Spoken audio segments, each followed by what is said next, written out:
It's a soft one. Morning, everyone. I call to order this regular meeting of council for Tuesday, January 29th, 2024. And I will ask Councillor Ma to please provide us with a land acknowledgement. Thank you, Your Worship. Happy New Year, everyone. Recently, I've been going down the podcast rabbit hole and got switched on to this American podcast called Legends of the Old West. And what I appreciate about that podcast, it tries to portray the past fairly, as opposed to a lens of manifest destiny, where the colonizers are the heroes and Native Americans are a dangerous threat to progress. And one of the most fascinating stories is about Red Cloud, a leader of the Oglala Lakota. In the 1860s, dissatisfied with false promises, intrusion on sacred lands, and massacres of his people, he united the Lakota, Northern Cheyenne, and Northern Arapaho against the U.S. Army. And what became known as Red Cloud's War occurred on the Great Plains of Wyoming. And what was notable in the end, a treaty was signed, but completely on Red Cloud's terms. So New Year's is a good time to renew our commitments, and one of mine is learning more about Indigenous history. And with that, I would like to state that I'm fortunate, grateful, to live vibrantly on the land of the Treaty 7 people, the Blackfoot Confederacy, Siksika, Kainai and Piikani, the Tsuut'ina, the Yahe Nakota Nations, which are the Chiniki, Bearspaw and Goodstoney, and Métis Nation, which is now District 4. In the spirit of change, I'm committed to seeking truth and reconciliation. Thank you. Thank you. That was awesome. I'll now move to the agenda for today's meeting. There is one addition, and that's the addition of K2, a personnel matter. Any other changes? No? Oh. We'd actually like to make the personnel matter K1 and make K1 K2. Okay. And then on K2, we also need to add the section 27 of FOIP, legal privilege. Legal privilege so there's two reasons for going in camera on that one, the one that's stated, advice from officials, and legal privilege. Great, so personnel matter will be K1, and what is currently is K1 will become K2. Great, thank you. So with that addition, I will move approval of the agenda for January 9th, 2024 regular meeting of council as amended. All those in favor? Carried unanimously. Now, while we keep live streaming going, we're going to have a very brief recess. So we're actually taking a break from the meeting right now, and I'm going to call Mr. Martin Bean forward to say a little something. Welcome. Sure. Mr. Thank Bean, you, Mayor welcome. Crowsert and Council, and thank you for having me here today. There's a confused look on Councillor McCallum's face. Okay. Actually, nobody knows about anything except for you, me, and Ms. Hyde. Perfect. So I'm here on behalf of the Bow Valley Regional Transit Services Commission to thank Councillor McCallum for her many years on the commission and for her last couple of years as board chair. Through Councillor McCallum's time on the commission, we've seen a huge amount of growth. We've gone through some challenges, and we saw record ridership of over 2.6 million riders on Rome this year. We saw the introduction of Canmore local service. We saw moving further into Banff National Park, and it's been a real collaborative effort between communities, and in no small part thanks to Councillor McCallum and her leadership as chair over the last couple of years. So I have a small token for you here. He's the boss.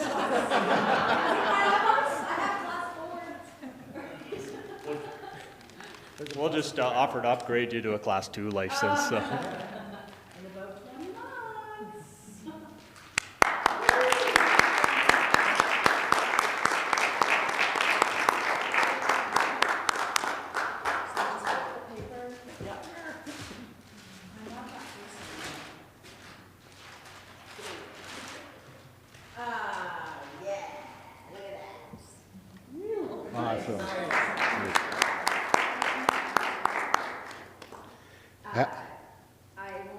much, but I will say that being on Rome was the opportunity of a lifetime, and learned so much as somebody that's been riding transit since they were a very small child, and happy to see it come to our community and how it can change people's lives and make our community better.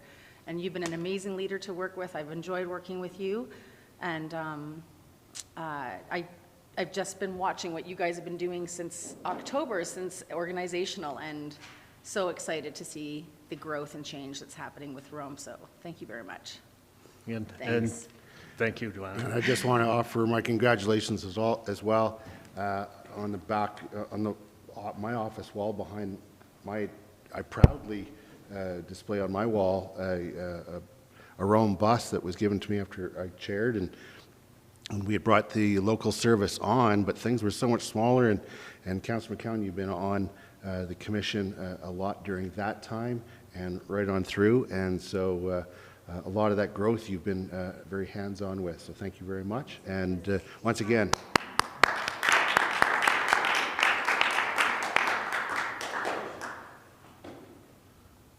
okay, and with that, we will come out of our break, our recess.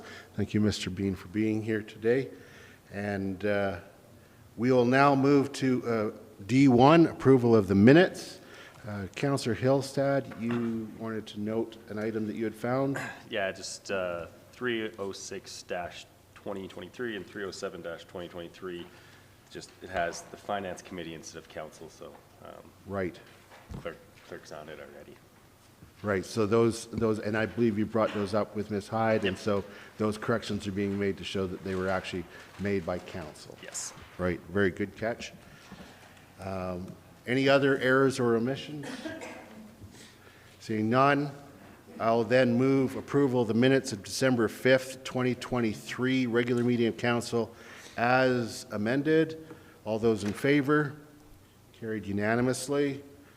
And we'll move to our first item of business, G1, the Recyclables and Waste Bylaw Amendment, Commercial Premises. Ms. Miller, welcome to council. Good morning. Thank you, Your Worship and Council, for having me today.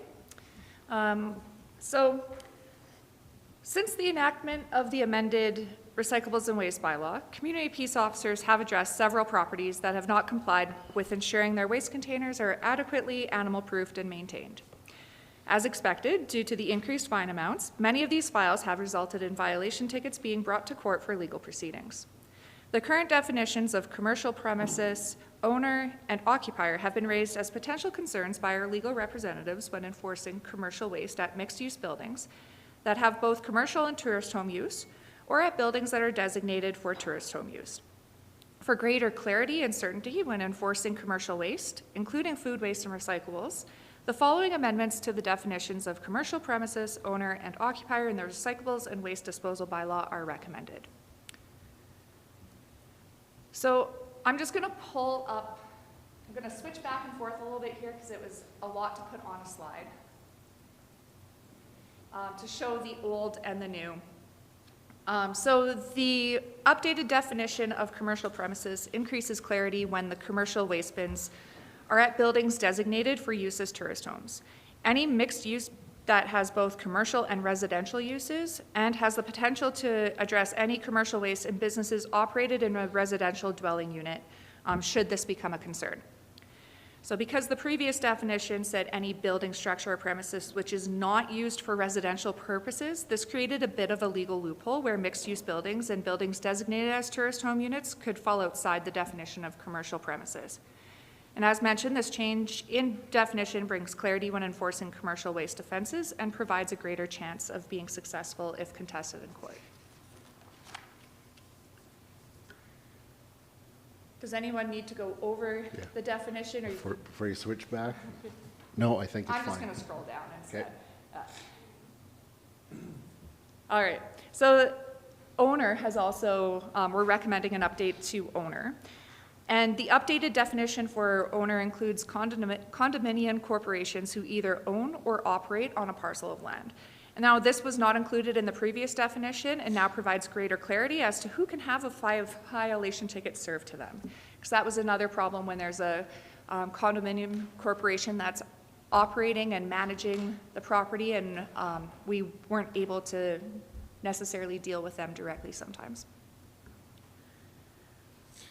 Just gonna scroll down again. And lastly, occupiers. So again, we're proposing to add condominium corporation to the definition of occupier to provide greater clarity on who's responsible for commercial waste in some of the buildings in town.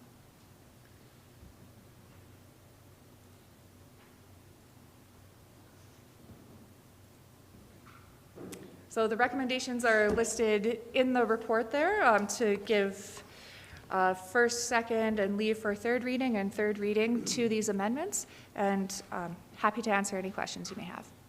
Thank you, Ms. Miller. And I mean, it's not an unusual thing that when a new bylaw it gets put into practice, that you discover, the various situations that maybe were not anticipated, and amendments are needed. So thank you for coming back with these items.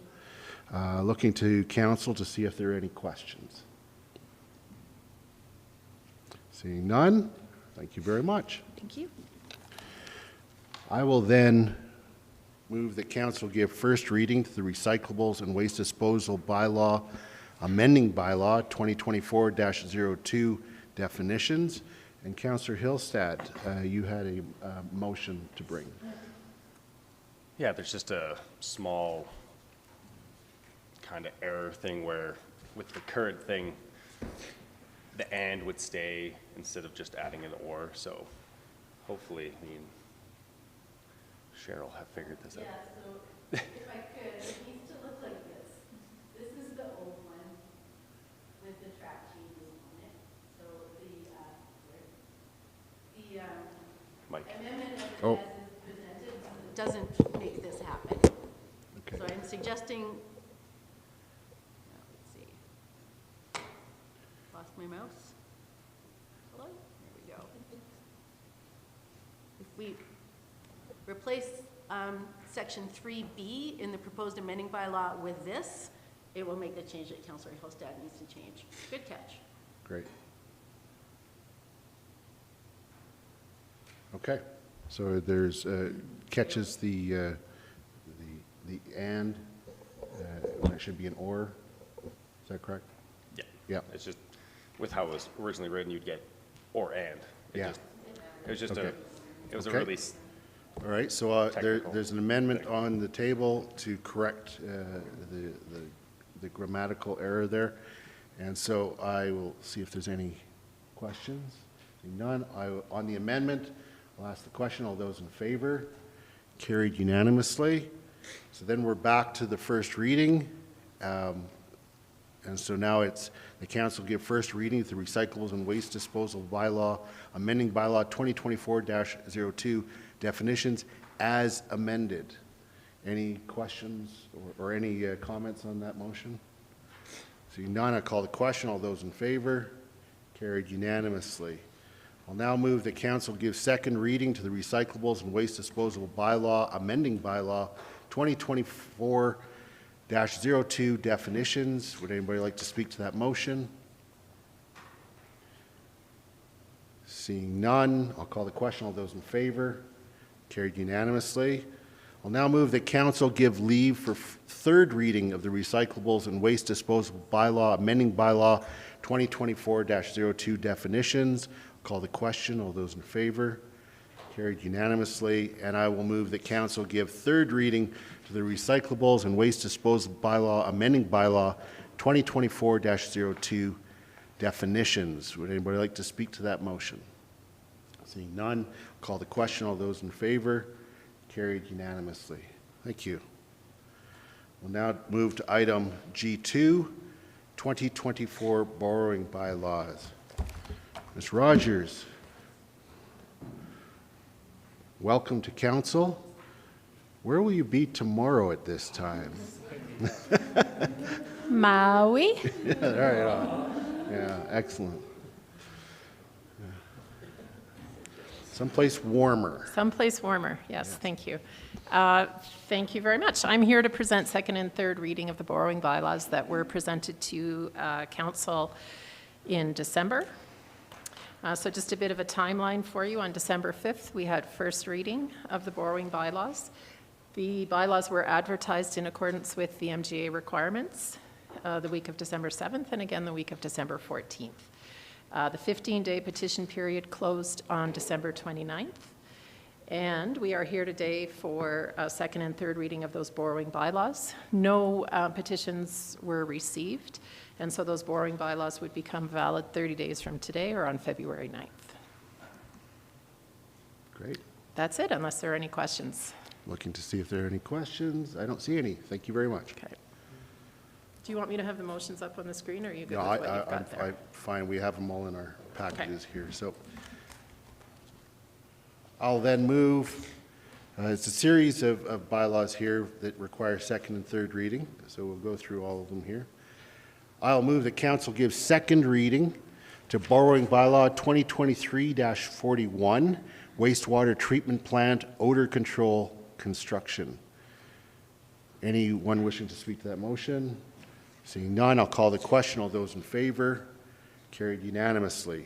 I'll now move that council give third reading to borrowing bylaw 2023-41, wastewater treatment plant, odor control, construction. Anyone wishing to speak to the motion? Seeing none, I'll call the question. All those in favor? Carried unanimously. I'll now move that council give second reading to borrowing bylaw amendment 2023-42, water treatment plant 2, replacement and capacity upgrade, construction, borrowing increase. Anybody wish to speak to that motion? Seeing none, I'll call the question. All those in favor? Carried unanimously. I'll move that council give third reading to borrowing bylaw amendment 2023-42, water treatment plant 2, replacement and capacity upgrade, construction, borrowing increase. Anyone wishing to speak to that motion? Seeing none, I call the question. All those in favor? Carried unanimously. I'll now move that council give second reading to borrowing bylaw amendment 2023-43, Railway Avenue wastewater upgrade, borrowing decrease. Would anybody like to speak to that motion? Seeing none, I'll call the question. All those in favor? Carried unanimously. And now I'll move that council give third reading to borrowing bylaw amendment 2023-43, Railway Avenue wastewater upgrade, borrowing decrease. Anybody wish to speak to that motion? Seeing none, I'll call the question. All those in favor? Carried unanimously. And finally, the council gives second reading to borrowing bylaw repeal 2023-44, Bow Valley Trail wastewater upgrade phase 3. Would anybody like to speak to that motion? Seeing none, I'll call the question. All those in favor? Carried unanimously. And I'll move that council give third reading to borrowing bylaw repeal 2023-44, Bow Valley Trail wastewater upgrade phase 3. Looking to see if anyone would like to speak to the motion. Seeing none, I call the question. All those in favor? Carried unanimously. On to new business. Oh, is there Dr. Cotto? Thank you. Mr. Hannes is en route, but Mr. Brunin is here. So we're wondering if we could switch the orders of H1 and H2. All right. I will move that we table H1 until after H2. All those in favor? Carried unanimously.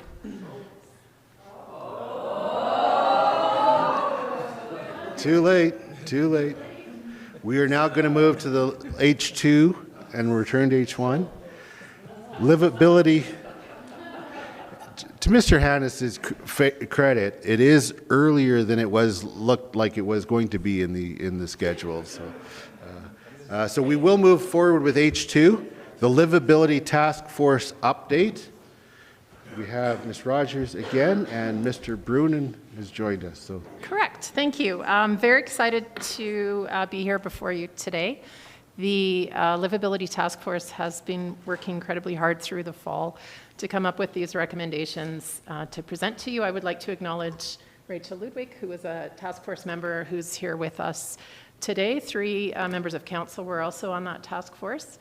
How things will flow today is I'll turn things over to Ben Brunin, who is the founder and principal of Verum Consulting and was helping us advance this work really in an incredible way. And so he will present some context and history for everyone, and then the task force's recommendations, and then I'll help with questions if there are any after. I'm assuming there will be some. Great.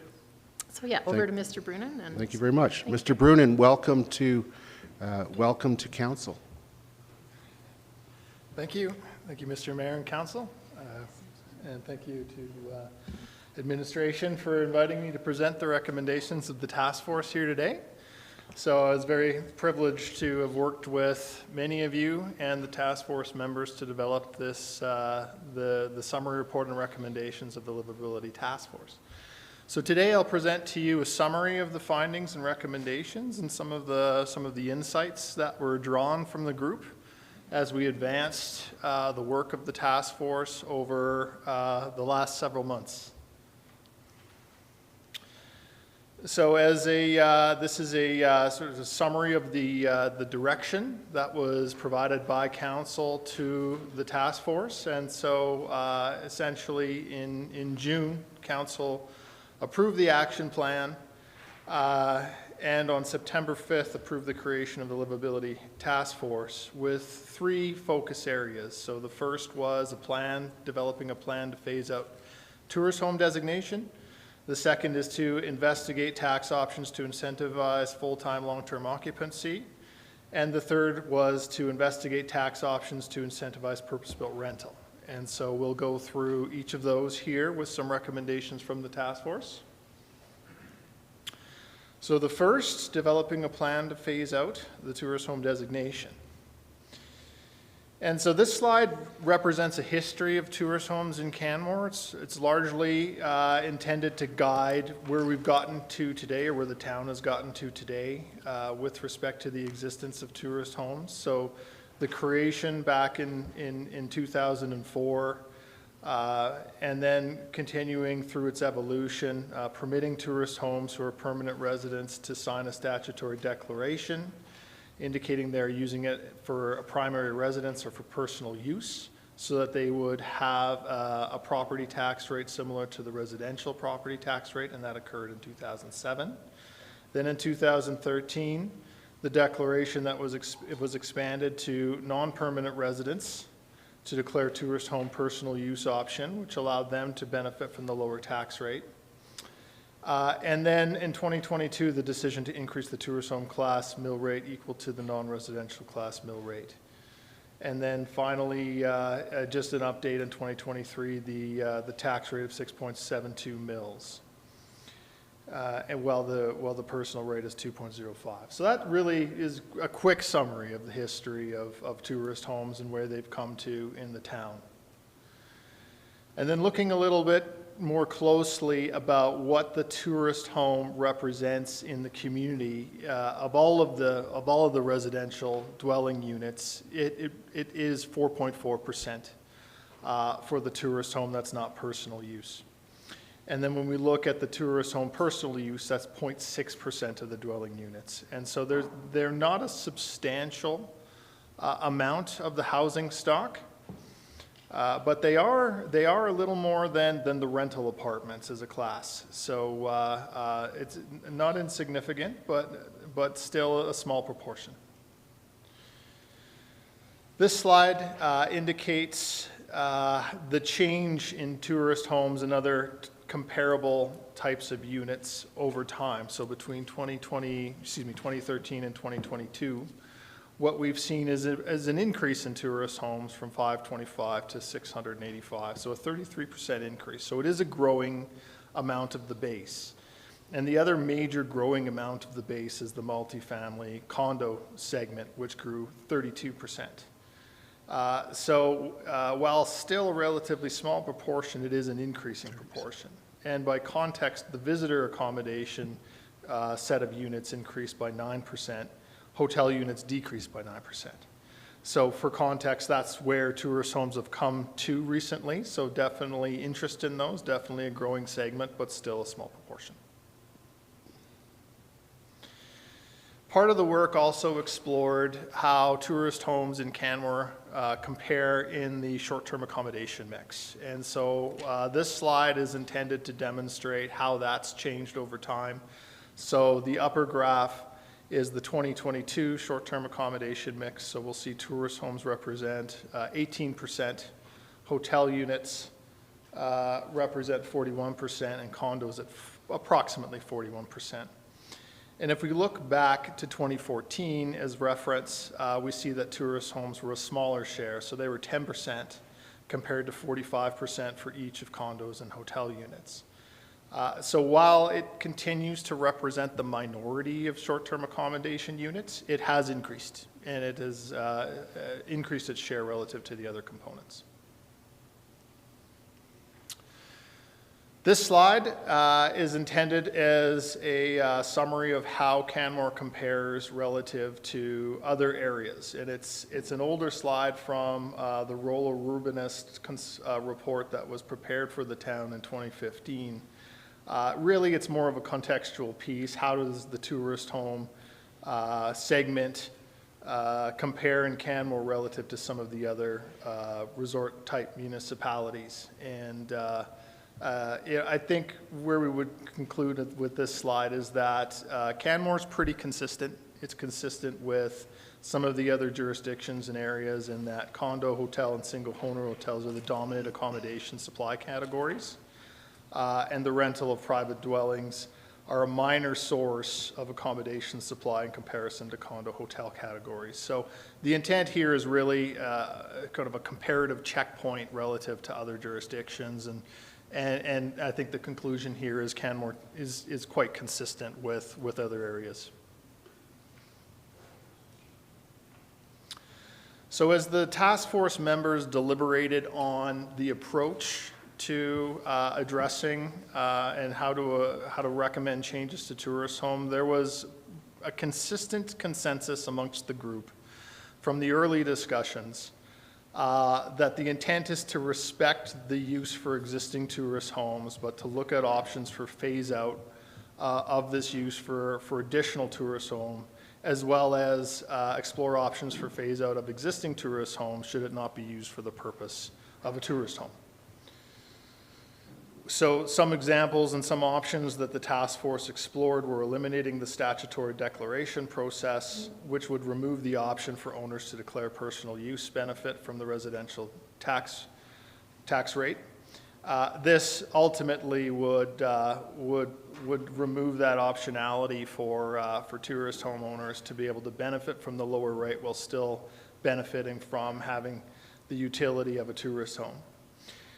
Secondly, looking at a time period after which tourist homeowners would lose the tourist home use if it's not being used as a tourist home. So if tourist homeowners were declaring personal use consistently, the task force explored the notion of the owner would lose the privilege of having access to tourist home use over time permanently.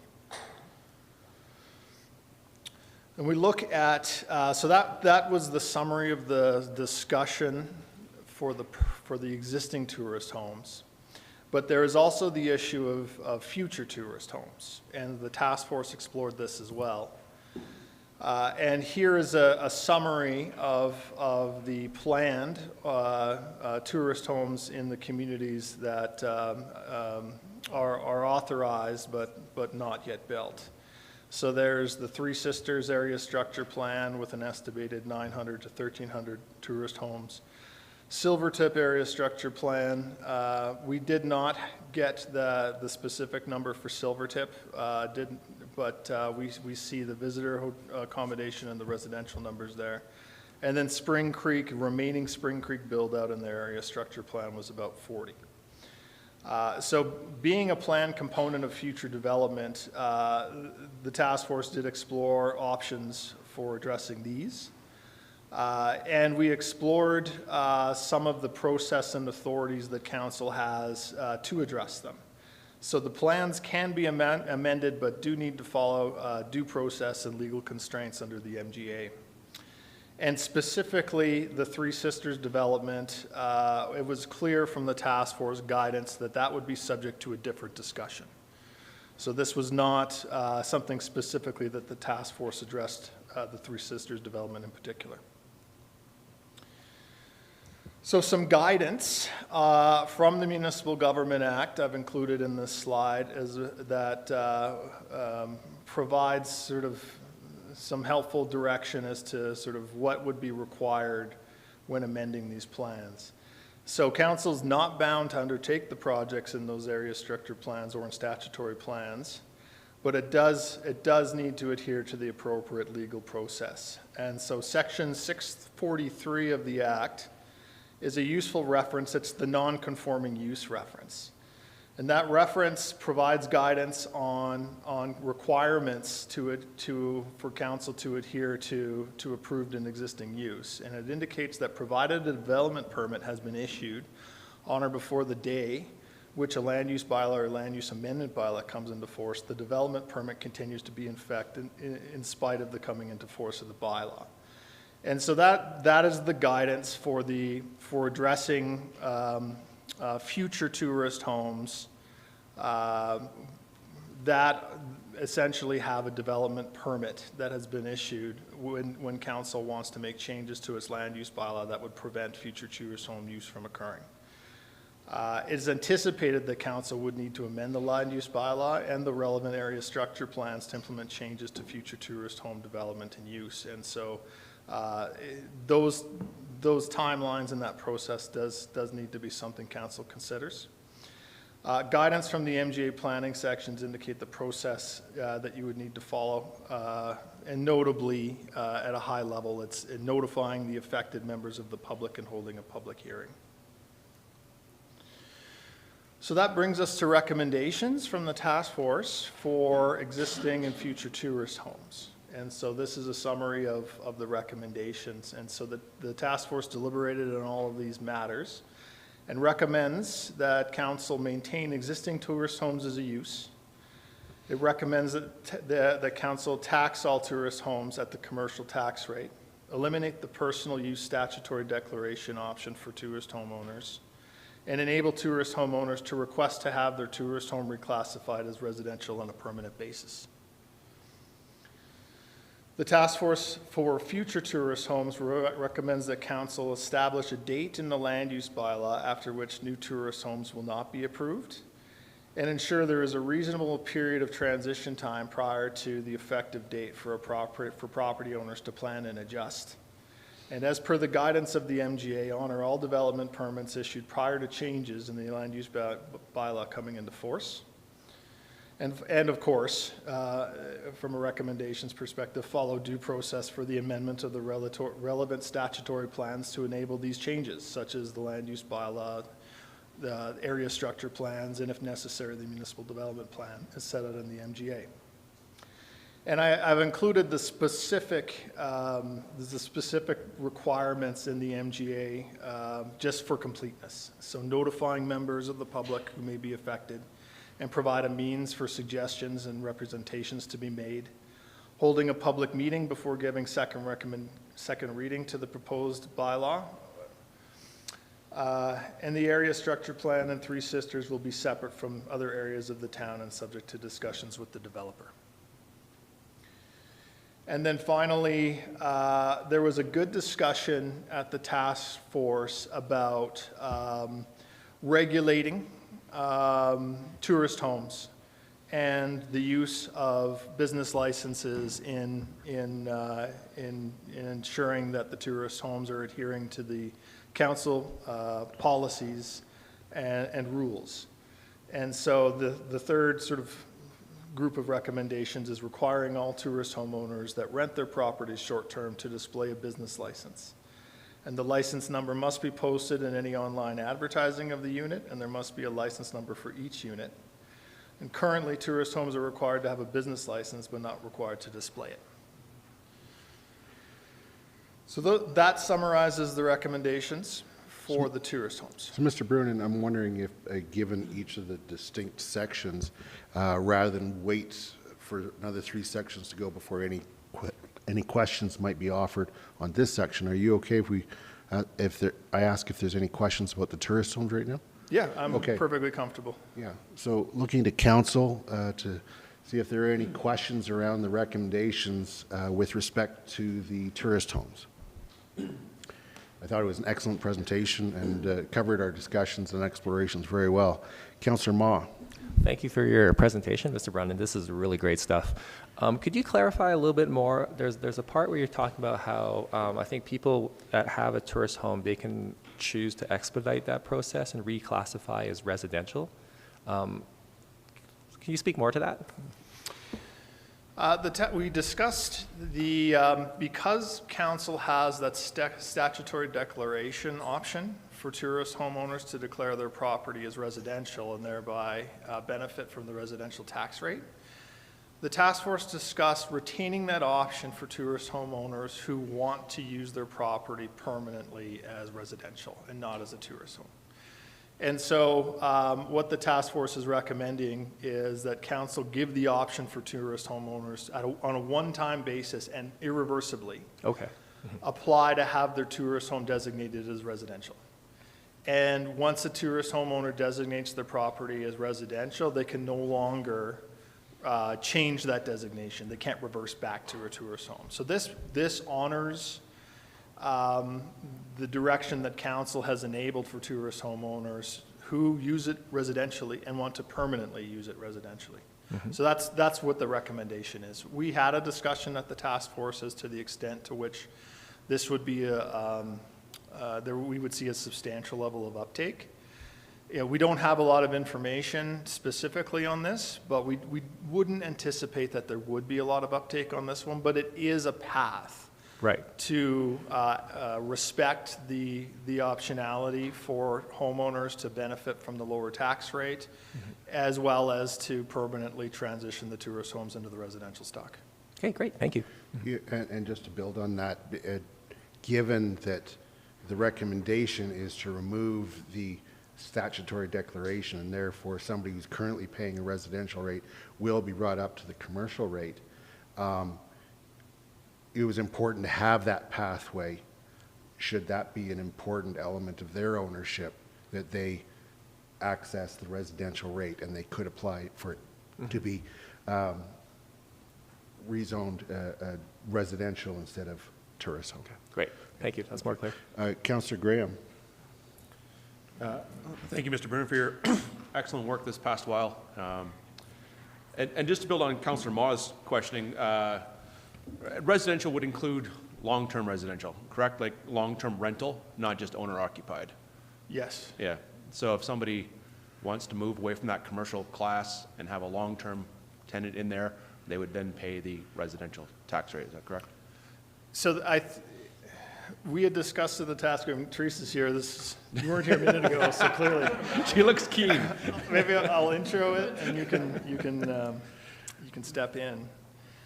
We had the discussion about this as well, and if any owner wants to designate their property as residential, then that would be an application they could do and they could transition their property permanently.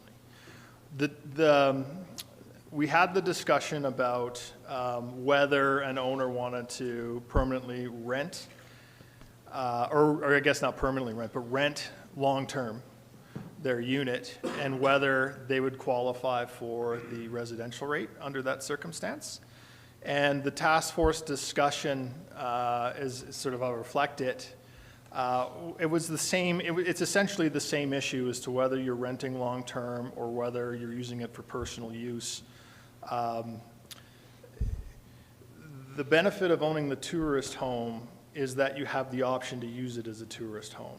And if you want to, and it is essentially a commercial endeavor, which is why it's classified for commercial property taxes. And if you want to temporarily use it residentially, whether long-term or short-term, that's enabled But the task force discussed that they wouldn't recommend giving access to the lower tax rate if it's being used temporarily for residential, because it doesn't really address the issue.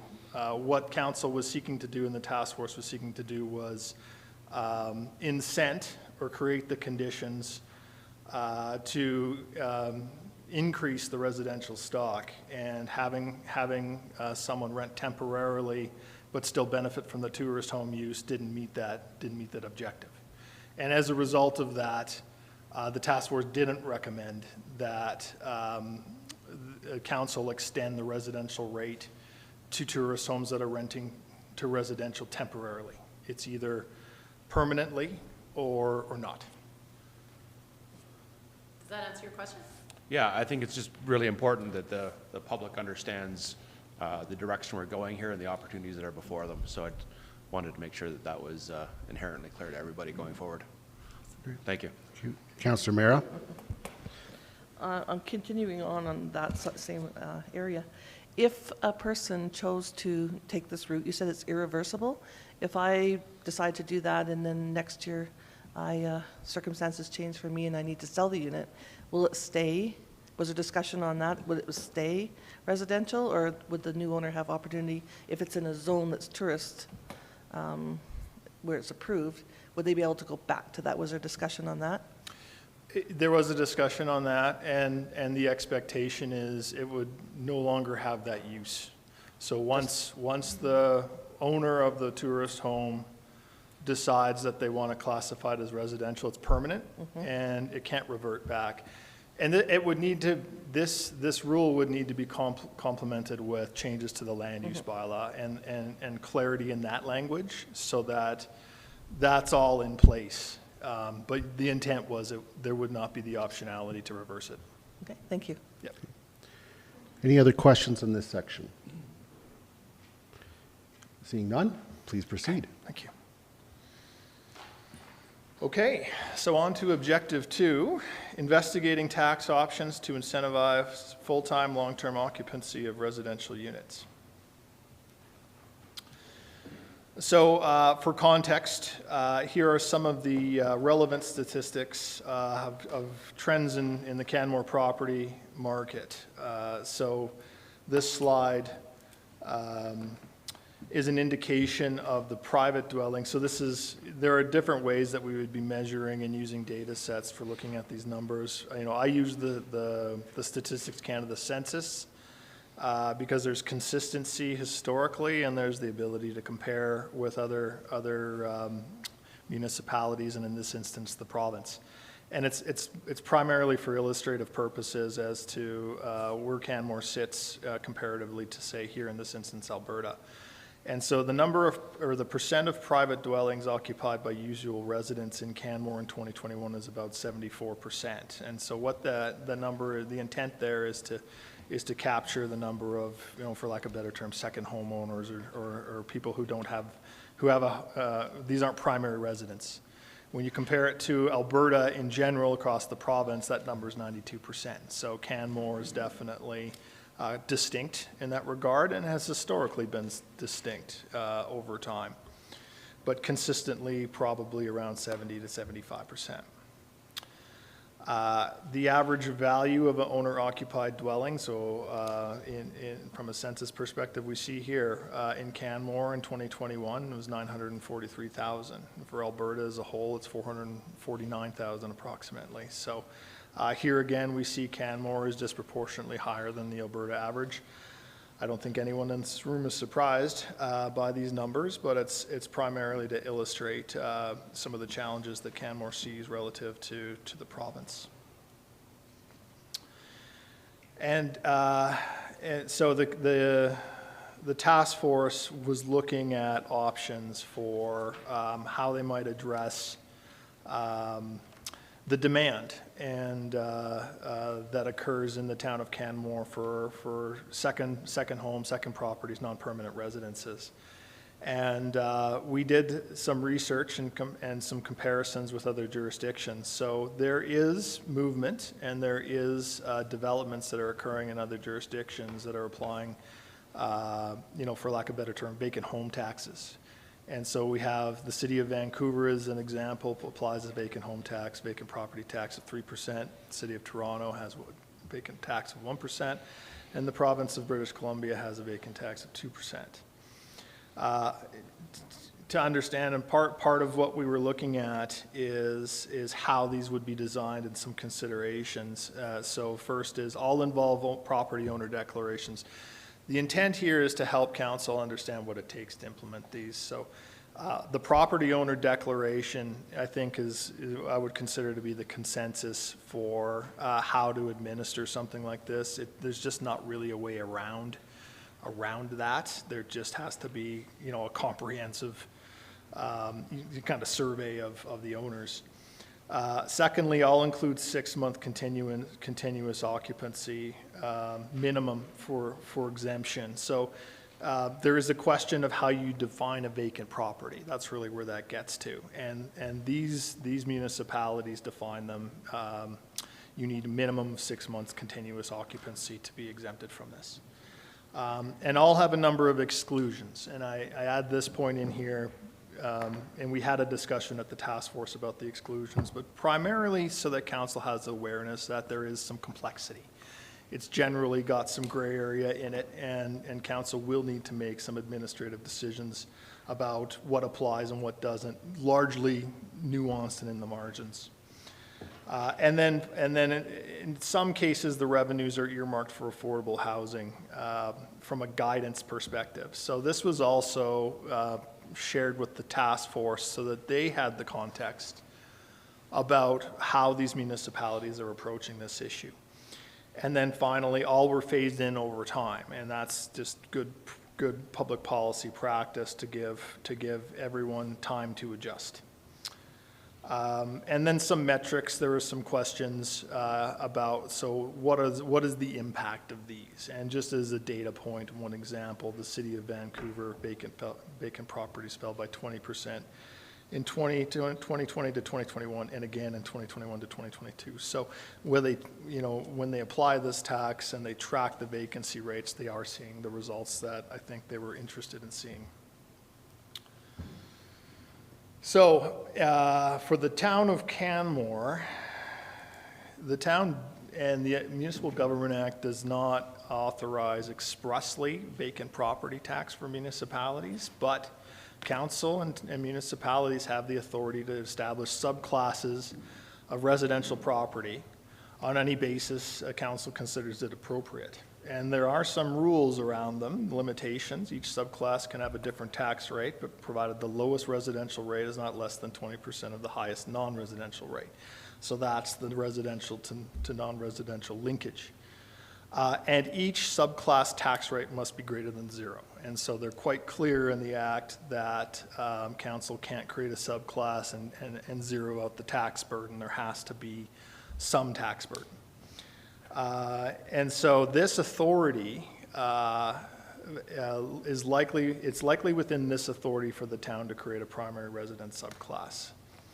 Council also has the authority to regulate property differently, applying differential rules to different classes, and to charge fees and licenses, permits and approvals, et cetera. And this is an effective authority for enforcing these rules pertaining to non-permitted tourist homes, for example, but also enforcing rules related to vacant property or second home taxes. Council also has another tool through the granting authority that it can use if it wanted to move forward with a differential fee, if you will, for certain properties over others. So there's some flexibility and some optionality for council. The short of it is council has the authority to advance differential charges based essentially on a residential based on its discretion. And so as we had this discussion at the task force, council could create a non-primary residence use and assessment subclass. So create a separate subclass. that would enable a differential property tax to be imposed that could generate incremental revenues. And there is the discussion at the task force level earmarked for affordable housing. That was an important feature of the task group. They were quite adamant, and I think you'll see that in the recommendations, that any incremental revenues generated as a result of an additional incremental tax, property tax levy, they were quite adamant they wanted to see those revenues earmarked for affordable housing initiatives, or excuse me, housing affordability initiatives. They're also adamant on the language. Would need to exclude residential rental properties, would need to be phased in to enable time for second homeowners to adjust. And they were also quite thoughtful on the value and the incremental tax.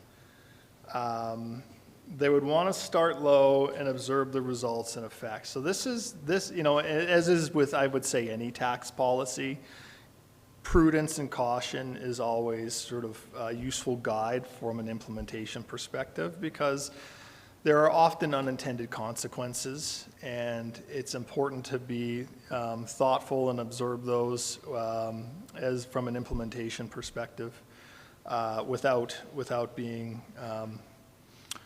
you know, too assertive, too aggressive on the tax policy, because there can be some unintended consequences, and the task group did discuss that.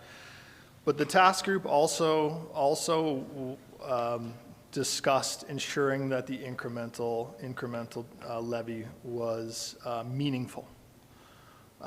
So it's an interesting balance that the task group is recommending. So let me jump to the recommendations.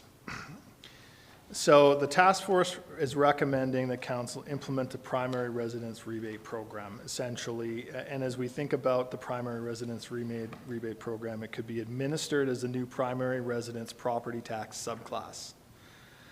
And then from a design and administration perspective, the task force envisioned property owners would need to elect to be classed in the primary residence rebate subclass annually, which would exempt them from the higher tax associated with the default residential class. So if you think about the design, they're recommending council create a default residential class for everyone that's a higher tax rate than current. And then it would be, the onus would be on the residents to apply to be classed in this primary residence subclass, which would then give them access to the lower tax rate. And then the conditions that the task force indicated was properties would be classed in the primary residence subclass if it's the primary residence of the owner and or at least the occupant. Or at least one occupant. We had a discussion at the task group level about how you define primary residence and who would qualify for this, and that one occupant enables, as long as someone is living in the property full-time, then the property could be classed as the primary residence subclass. As well, or a legal accessory building or dwelling unit or secondary suite on the property is occupied as a primary residence. So this is the incentive for the secondary suites or a secondary dwelling occupied for permanent residence. A primary residence could be defined as the residence in which an individual resides for a longer period of time in a calendar year than any other place. So this is an example of how it was defined in the recently adopted BC short-term Short-Term Accommodations Act. It's one way to define it. The task force thought this was a good approach from a definition perspective, but probably there would be some more specificity and some more thinking to ensure that the definition meets the interests and desires of council and the community. Because I had the earlier definition of the 6-month requirement. So this definition, it's pretty elegant, I would say, but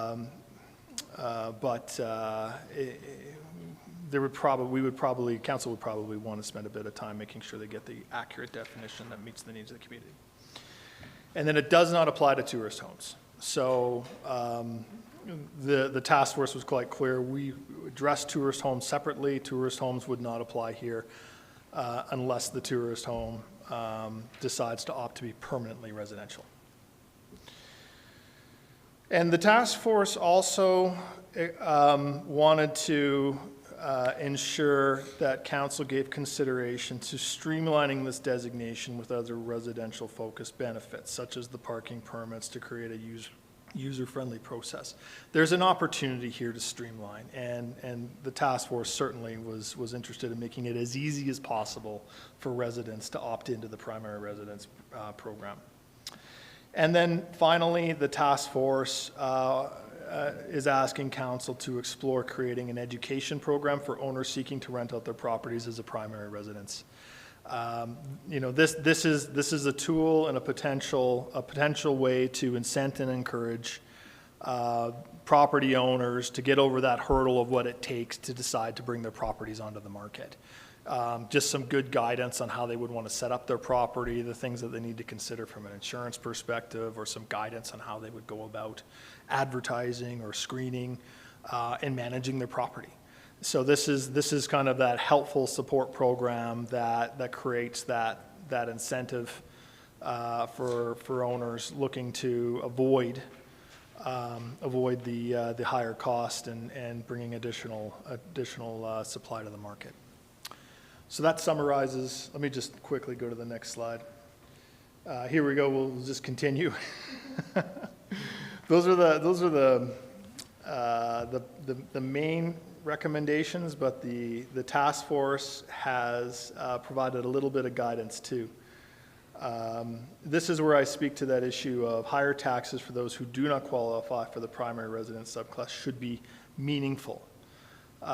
So the intent is to generate additional revenues for the town to improve affordability in the community in a manner consistent with other jurisdictions, informed by a strategy with a specific budget goals, targets, and expenditure areas. While there is uncertainty, and so the reason for those 2 points is largely with respect to the task force's parameters, if you will, around the design. And so anytime we're looking at, or a town is looking at additional taxes, and the task force wanted to ensure that there was some clarity of parameters. What are the objectives? What are the budget appropriations? What are the goals and the targets? And having those established in concert with the incremental levy, so that there's good clarity and parameters on the use, good clarity and parameters on what success looks like, and good clarity and parameters for the community to understand. The task force looked at the revenues, about what a reasonable or what a meaningful levy could look like. At the end of the day, we did not get into the specifics with a high level of confidence of what a levy would look like on the base, just because there's a lot of detail that needs to go into that. But we did come up with some estimates based off of the assessed values of the properties and some assumptions, applying it broadly to the base. And so if the town desired to increase revenues by approximately $2.5 million annually, assuming 26% of the properties are non-primary residences, this would lead to a residential property tax rate increase of about approximately 50%. $850 per multi-unit or $1,500 per single detached property. So the intent there is to give you a sense and some context of magnitude. As you think about a levy, these are generally the numbers. I think these are reasonable assumptions to be thinking about when you're deliberating on what the tax rate, in the event you want to advance this, should be or could be, and what the revenues would be. And then, as I had mentioned briefly, potential revenue uses could include but are not limited to, and this is guidance from the task force wanting to ensure that you at least had some awareness of what they had in mind. So whether it's the purchase of property for non-market housing, funding affordability programs in the community, incentivizing development of accessory buildings or dwelling units, incentivizing purpose-built rental development, and increasing non-market housing supply. So a pretty broad list.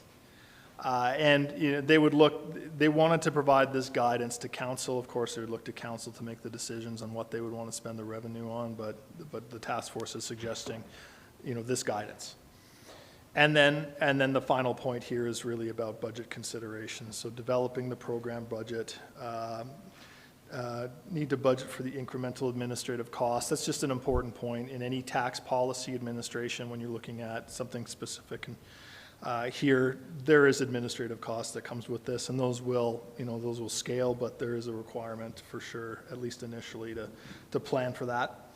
And then accounting for this change in the town's tax share policy so as not to inadvertently impact residential, non-residential tax share calculations. So council annually does set its rates based on a tax share policy. And so if we're looking at increasing revenues based off of this incremental levy, if council didn't account for that in its tax share policy, you're going to see a higher tax share, de facto tax share in the residential base, and that might, if you're not expressly pulling that out and looking at your tax share a little differently, you're probably moving your target inadvertently.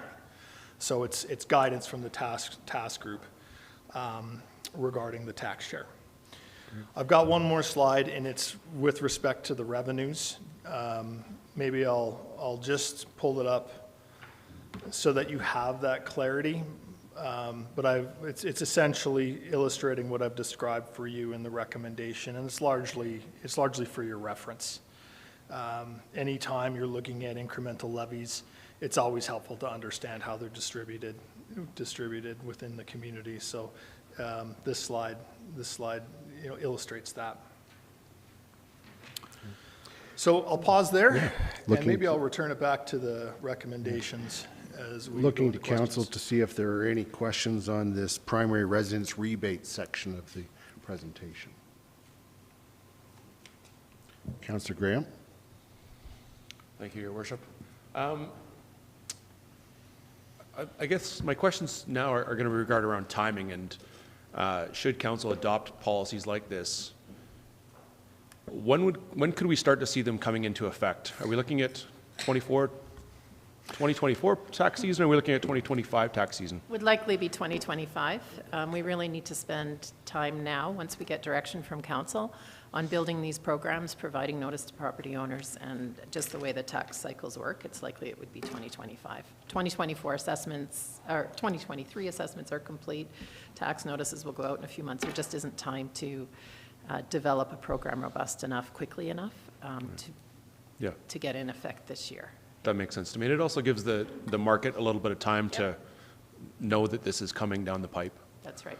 Yeah, this was one area where we thought we also have engagement opportunities for the public. Right. Really around some of that program design and understanding what are some of those exemptions that we need to consider, and getting input from property owners on how to build that program, or that element of the program, would be very important as well, and just takes some time. When could we expect policy to come to us? Don't know. Okay. I mean, this is our first step today, is getting direction from council. I'm jumping ahead a little bit. You are, yeah. Obviously. But it's a great question. I mean, this is council's priority as a result of priority for administration. Addressing our housing crisis and impacting positively affordability in our community is our #1 priority. And so our next step will be really to map out what that work looks like, how and when we think it can take place, including things like public engagement opportunities. For example, we have planned early in February a public information session. So all of those pieces just need to be mapped out. We have a broad sense of what that looks like, but really didn't want to get ahead of ourselves until council has accepted these. If 2025 is the potential earliest, I mean, really, you would see some potential, there'd be some impacted budget time. If there's this incremental budget, we would need to have everything in place basically a year from now. So work backwards from there. I think about some of the early meetings we had 2 years ago, and the work we've done this summer and this fall, and how things are coming along. It's great work. It's painfully slow, but I'm excited to see where we go with this. And yet amazingly quick. Yes, all at the same time. It All at the absolutely same is. Yeah. I've got one more, if I might, in this one. Sure. I guess, Mr. Bruno, we'd had a lot of conversation around the meaningful versus other objectives. And I look at these numbers of $850 and $1,500 for some of the potential levies against some of the properties that would remain vacant. And I'm wondering what sort of impact we foresee those numbers having on the market and encouraging those people to have somebody living in these homes that they're sitting dark vast majority of the year. Yeah, it's a good question. So perhaps the reference on this slide would be the center two columns, the 50% mill rate increase. That's the number that I provided as guidance essentially for the recommendation. Those, I would say those are meaningful increases. You're going to see, in my observation and experience working in tax policy, it's really going to come down to people making decisions on the margin. How much marginal cost is this to them, and is it worth it for them to change their behavior? Which is why I made the recommendation, we had that conversation with phase in an increment, right? So we've seen that in other jurisdictions where Vancouver's initial tax was not 3%, it was 1, it might have even been 0.5, I can't recall. I know the provinces was initially 0.5. And they ratcheted it up slowly, right? And they're ratcheting it because they're getting a sense for how agents are behaving in your, or people are behaving in your, owners are behaving in your community. And so that tends to be the most effective way, not necessarily the fastest way, but it's the most effective and thoughtful way to kind of implement something like this. So you start to see people make those decisions. You know, in my opinion, and I'll let Therese speak as well, in my opinion, I think the 50% tends to be a pretty meaningful starting point. You'll probably see a bunch of the condo owners rent or sell as a result of something like this start to come in. My observation is also when we're looking at the single units, you know, looking at your community, I wouldn't expect a lot of single units to enter the rental pool with this type of program. I would expect a lot of the single units to pay the tax or sell. And then whoever buys would pay the tax. That's just my observation on the nature of what the market looks like. If we're looking at a lot of international property owners, they're owning these properties, and I'd say they're probably a little price insensitive, so they don't necessarily feel the need or pressure to rent. If it gets to a point where they can't afford it, they'll sell it. So my observation would be you'll see some of the condo units, I think, come on the market or sell, and they'll be sold likely to permanent residents.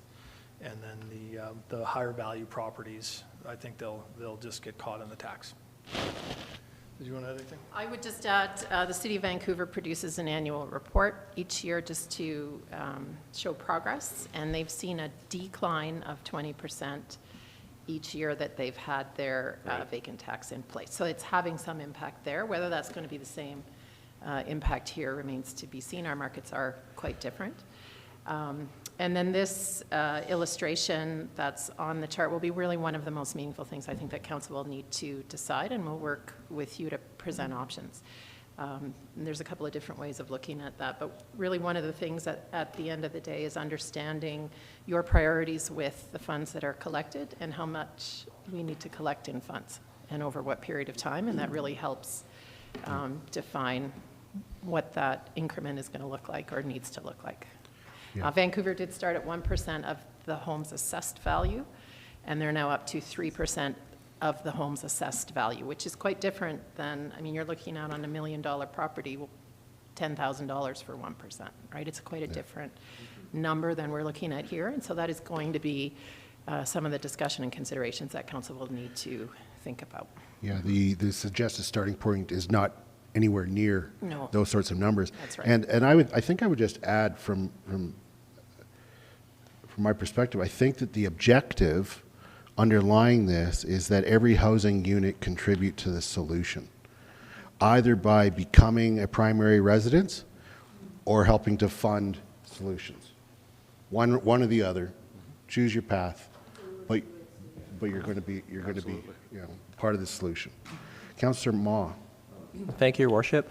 Coming back to, it's interesting, like you've got Vancouver, Toronto, Canmore, like big challenges in all those communities. And I'm trying to understand, so in Vancouver, do they do the 3% and they also get hit by the 2% in BC as well? Because it says here like, so is it 5% on? That's the speculation tax you're talking about. Yeah, I'm correct? trying to understand those two different animals, how they correlate together. But then there's also the non-primary residence levy. No. Go ahead. Then there's also the non-primary residence levy, and then there's whatever's levy that they're doing in resort municipalities as well. Okay. And then I would say, from my observation of the BC market, also there are changes to the Residential Tenancy Act. Which just happened, I think. Well, no, it's been slow over the last 5 or 6 years, but what they're basically doing in BC through policy and taxation is making it like really uncomfortable to own a second home. Hoping you'll kick it back to the market and it'll either stabilize the market or provide more homes for people. That's pretty much it. And then building as fast as they can. Yeah, and it's a good question. Where I come from on this, that's why I make the recommendation to phase in your implementation, proceed thoughtfully.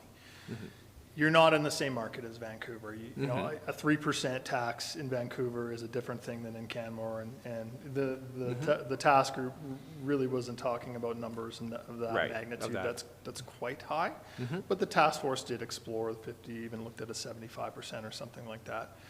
And it's really a matter of, it's until you implement something, and it's important also to assess and come up with what you think the outcome will be, but until you implement, you never really know.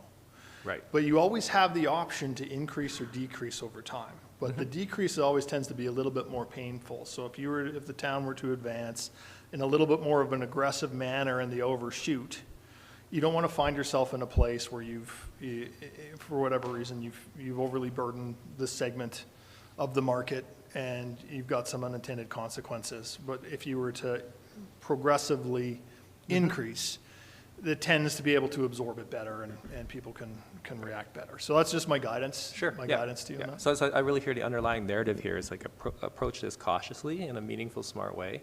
But I also really appreciate Mayor Crowther's statement how everyone's got to be a part of the solution. So thank you. Yeah, and it's really a matter of the direction council wants to provide.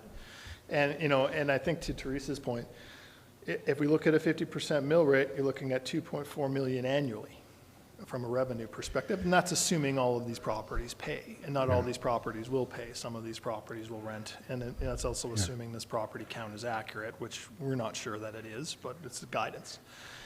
And the question becomes, well, is that a meaningful amount of revenue for the town to advance in terms of, its affordability objectives? And is there a meaningful increase or change in the use of the properties? Those are the two kind of questions I think council would consider when they're looking at implementing something like this. And so it's up to council's direction, one, how much revenue is necessary for the town to implement a program like this and advance their affordability priorities, and two, how big should the tax be to create the rate incentives for the property owners. And that's and the task force did not provide you with guidance on a firm recommendation. They've provided you with guidance on what the revenue looks like, and leave it for your discretion as to how you want to approve it. Just like we saw earlier today, a bylaw that had been previously passed then has to be fine-tuned once it's put into practice based on what you learn when it's implemented. We know that 26% of our residential units are not being used as primary residence based on the census. We don't know the split of those, and so we don't know the values of those. And so, in fact, we'll really get some good information once it's being implemented. And as long as we are doing it in a meaningful way, with a budget in mind, with some good, estimates going forward, then we'll be able to fine-tune based on what comes back to us through the first year of implementation and after. Yeah. Any other questions on this section? Councillor Graham? We're using some creative ways in the MGA to get to this, subclasses and whatnot. People keep asking me, is it legal? And, your presentation definitely starts out that way. What are we expecting in that regard from feedback and pushback? You go ahead and then I can jump in after. Well, as you see on my observations, I think it's defensible. Legally, I think it's, I would observe that it's within your authority. But you'll hear that, and you'll need to explain that. And so I think from a support perspective or a communication perspective, it'll be important to make sure that that's clear. And I would not be surprised to see someone actually probably try to challenge this legally. Yes. So I think that that's what you'll be facing. But there is precedent, and in the town of Canmore, you've done this using the grant authority. Yep. So it's a matter of choosing the right tool to execute on your objective. But I would observe that you likely can do it. It's just a matter of which path you take. And I think I would observe that you have the authority in the MGA to do a subclass. But I would also observe you've got the granting authority to do it. It's just it's a more administratively, I would say probably a bit more administratively burdensome, but it's still something you can do. I'll turn to Therese. Yeah, I would just add, in these initial discussions with Mr. Brunin and his advice, certainly he's a tax expert and knows the MGA and has provided us with that indication. We've also had some initial legal review, and consistent with Mr. Brunin's recommendation, there is a belief that we have the authority to do that. And we can expect that some people will challenge us. And that is part of the work, again, that we're doing and will be doing moving forward as administration, is really working with legal counsel to make sure what we're bringing forward is within our authorities, and that you all as councillors are aware of what we can and can't do and how we'll structure programs to make sure that we are compliant. Excellent. Thank you very much. Thank you. Any other questions on this section? All right, let's move to the purpose, incentivizing purpose-built rentals. Okay, so a couple of statistics to help set the context. So again, using the census, the percent of households renting. So you'll see it's incrementally increasing, and it's substantially higher than the Alberta average. So it's certainly a segment of the market that's growing, and it's certainly a segment of the market that's strong in the municipality. And then similar to, and I don't think this is a surprise either, similar to the property values slide, here we have the median monthly shelter cost for rented dwellings. So in addition to the increased number of population renting in the community, we're seeing those shelter costs increasing as well. And again, they're above the provincial average.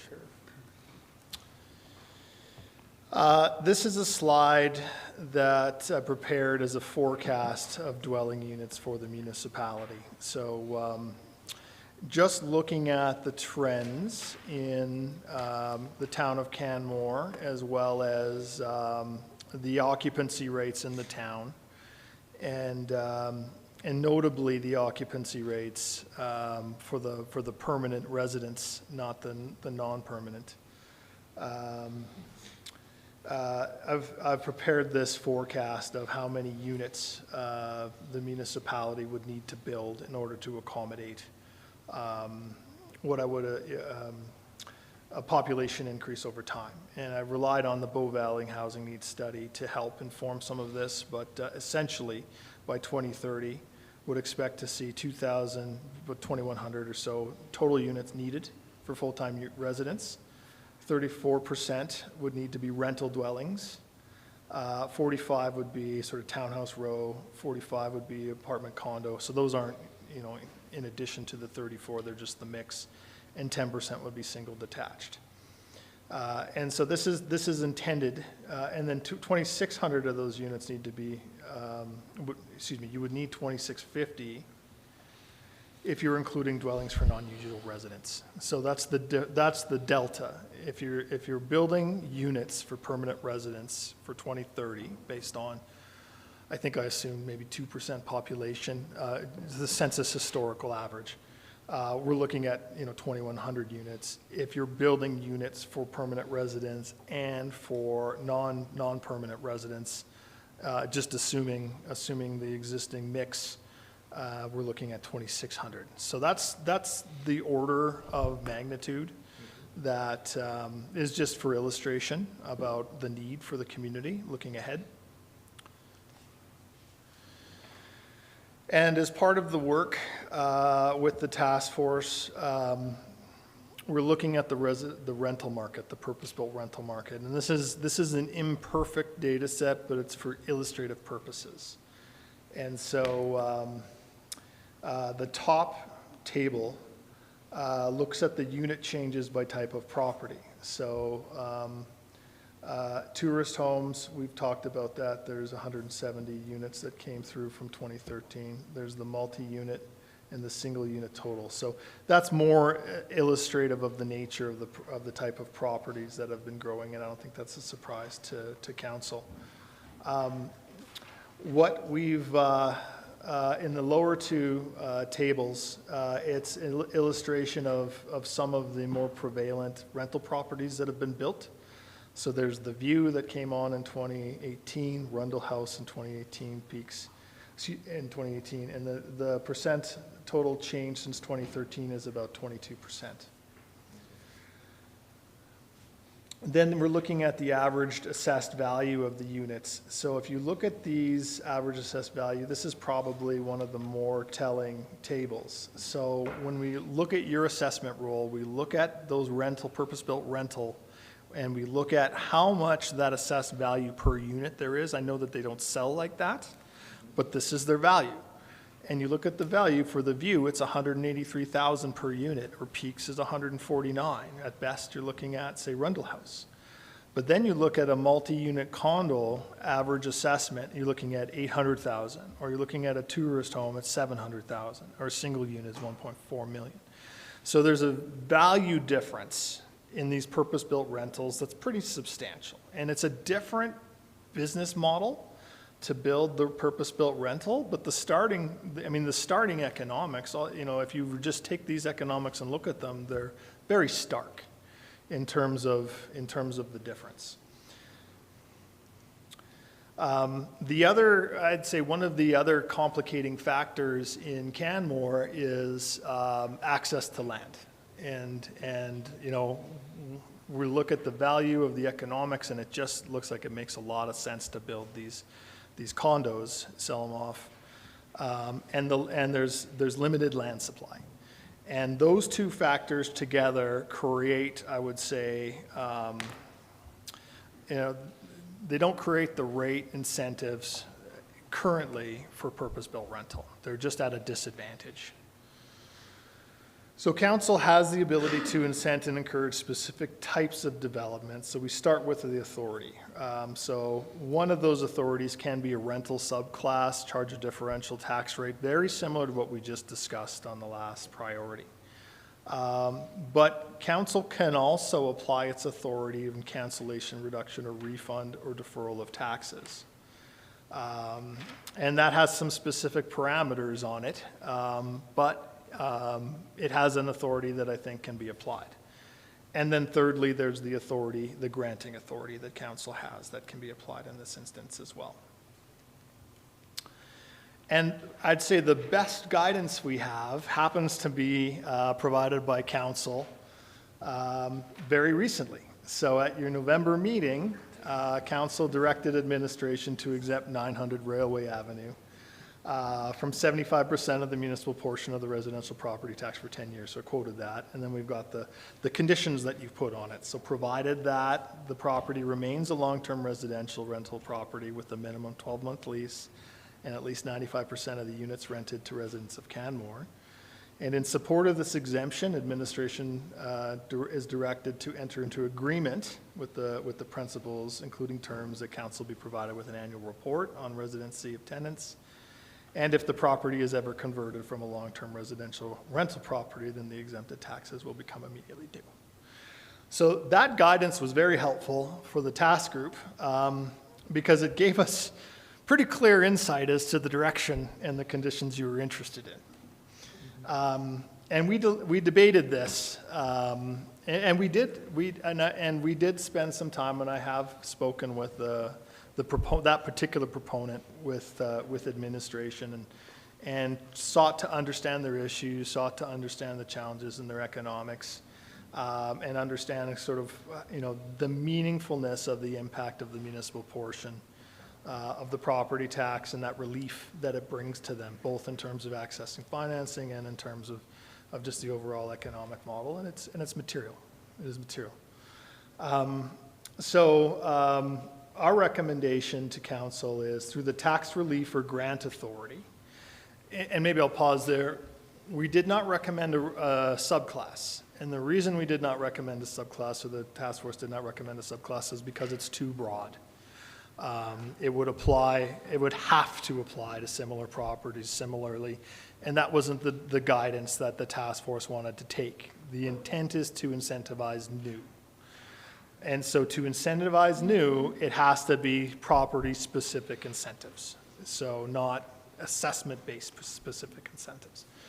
And so through the tax relief for the grant authority, adopt a policy that exempts new purpose-built rental properties from 75% of the municipal portion of the residential property tax for up to 10 years. And then the conditions. The property remains a long-term residential rental property with a minimum 12 months lease. So and 95% of the units rented to residents of Canmore. Council will be provided with an annual report on residency of tenants, and if the property is ever converted from long-term residential rental property, then the exempted tax will become immediately due. So it might sound familiar because you've said that, but the guidance is consistent, and so the task force actually reviewed this guidance and actually thinks it makes good policy to instill more consistently. And so then we had a discussion of what it applies to. And so the policy would apply to new buildings that are not subdivided and include a minimum number of rentable units that is yet to be determined but intended to be associated with apartment-style built form as well as smaller densification project in established neighborhoods. And so this conversation actually took a reasonable amount of time for us, trying to figure out how you would target and incent this. And there were certainly some task force members that supported smaller scale purpose-built rental or incenting them on existing areas. And the task force was reluctant to provide you with a minimum simply because the guidance was to explore this a bit further to understand that they don't set it at the wrong level. Because they don't understand sort of the opportunity within the community. There was a discussion, is it a minimum of 4 units? Maybe. That seemed to be something that made some sense, but again, the task force didn't want to preempt a little bit of an analysis of the property market, specific property market in the community before making that recommendation. We would leave it for council to do. But, there's that threshold, and then the intent would be purpose-built rental and larger apartment style, as well as multi-unit properties in existing areas. Yeah. So I'll stop there. Those are the recommendations on purpose-built rental. We've got a couple of other pieces, but sure. I think we should stop here for purpose-built rental and then move on. So I just had a question for clarification. In the earlier slide where you showed a 22% increase in rental properties, one thing I think it's important to note is that a majority of those units required some form of variance in order for the project to make economic sense and go forward, in particularly a higher build and reduction in parking. So that in itself was a form of incentivization. So really that 22% didn't happen just the market operating on its own, it required actually a variance granted by council? It's a good question, Mr. Mayor, and I think it's, now that you raise that question, I think I should go through the other pieces just quickly, because they add, that relates directly to this issue. So let's jump to those. I'll come back to this slide. The task force spent a lot of time actually talking about variances and incentives through other means. And the other means, in addition to tax incentives, were largely one, development and building approval processes and policies. And the second is land supply policy. And so the task force deliberated on development and building approval processes. And in my conversations with some developers as well, they talked about the importance of these. And so maybe I'll stop here, so I'm jumping around. At the June 6th regular meeting, council directed administration to investigate and report back on changes to residential districts in the land use bylaw that can facilitate the provision of additional housing supply. Anticipated to commence in alignment with the upcoming land use bylaw amendments required after the Palliser ASP was approved. And then report back on options and funding required for adding a comprehensive planning process to establish parameters for infill or missing middle housing opportunities. We brought this direction into the task group and talked about what it meant in terms of those types of incentives that you just referenced.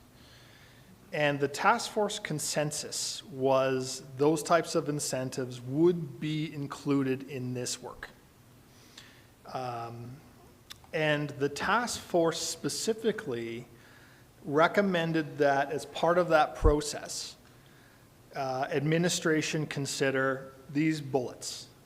One, limiting subdivision of properties and or restrictive covenants on land titles to prevent condominiumization of purpose-built rental. So that bullet relates to what extent can the town, implement restrictions on subdivision and or implement covenants that then limit the ability of these purpose-built rentals to condominiumize. And is there a tool in the planning authorities that enable that? To a grant or incentive to convert homes to multi-unit rentals, to what extent is that something that makes sense for council to adopt to incentivize additional rentals on the market? Thirdly, minimizing land use requirements that reduce unit counts, including parking requirements, setbacks, site coverage, and height restrictions. So these are all exactly those types of things that change the economics of these purpose-built, where they really do materially. You get additional density, you get variances, et cetera. It changes the economics on these properties, and we had that discussion, and there's merit, we think, in exploring that.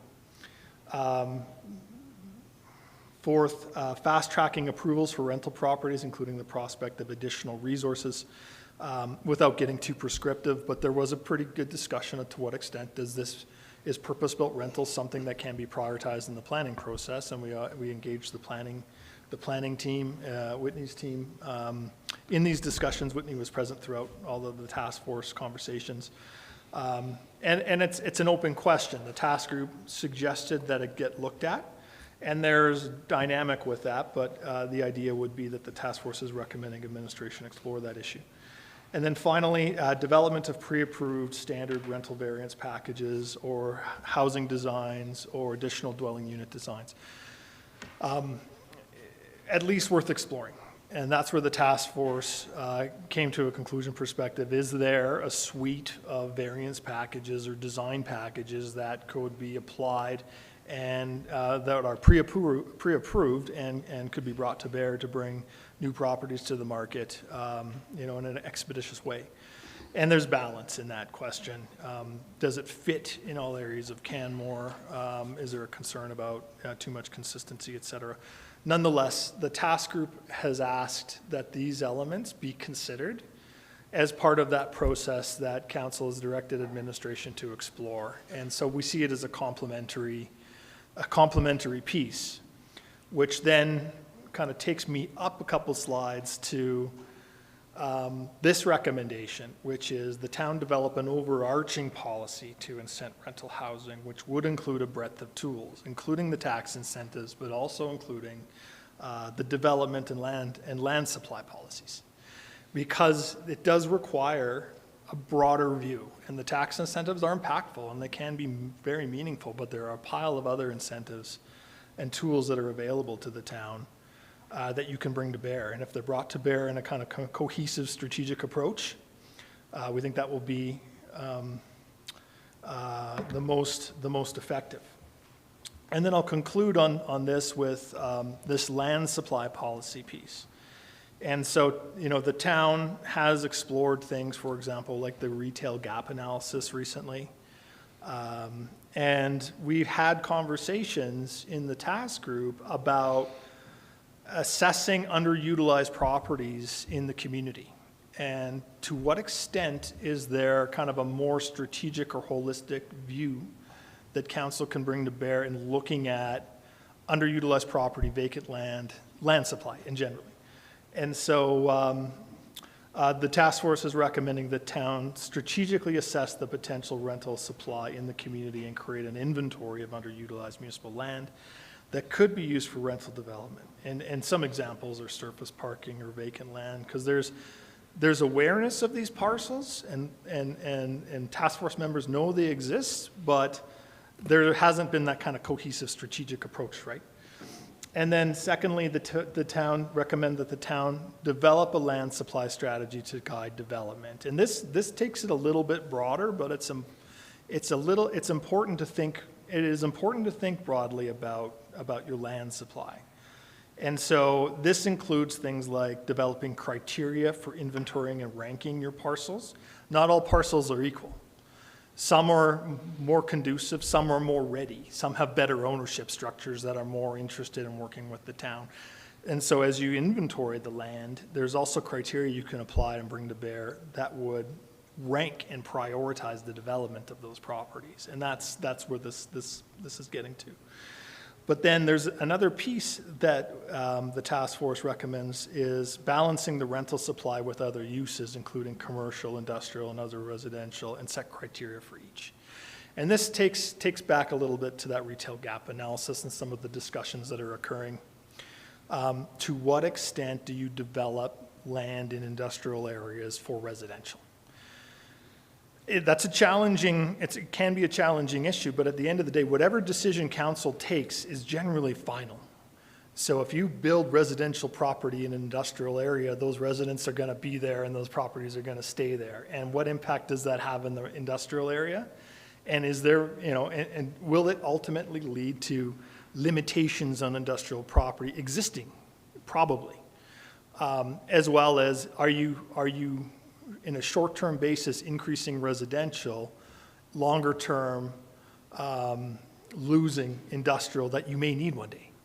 And these are just questions, and to help set some context and guide why this recommendation is in here. And the idea is, the task force is recommending a kind of a more comprehensive land supply strategy.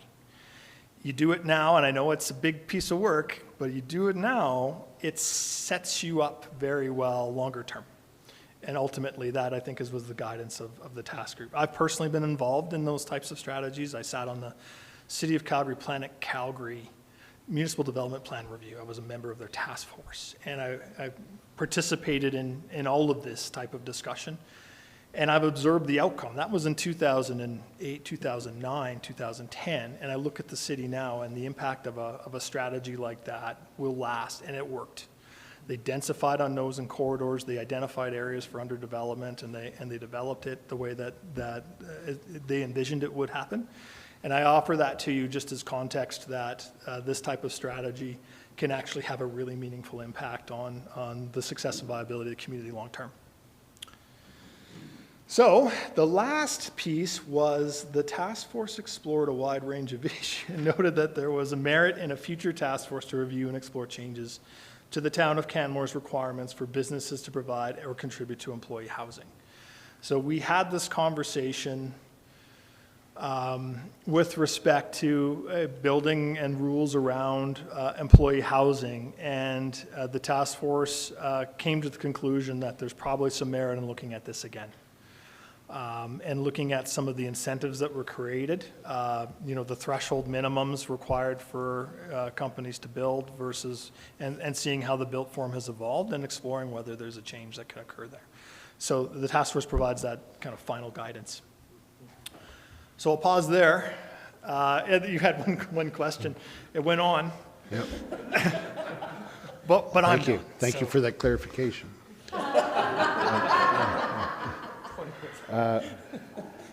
So I will open it up then to any questions from council on this last section or anything else.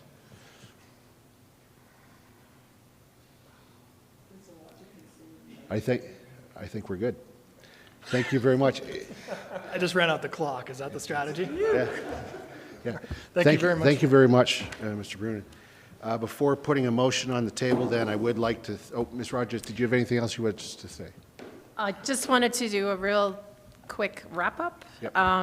So a lot's been presented to you today, really all in support of our housing crisis. And as you mentioned, Mayor Krauser, really the whole community needs to be part of the solution, and we've tried to find, as a task force, recommendations that allow that to happen. And so what we're looking for now is some direction from you on what we do next. That's it. Great. Thank you. Thank you. Well, I'd like to thank Mr. Brunin. I'd like to thank Ms. Rogers and all of administration for jumping on this direction and moving quickly. It's been 4 months since the task force was originally created, and here we are dealing with the recommendations. And there's been a lot of work done in those 4 months.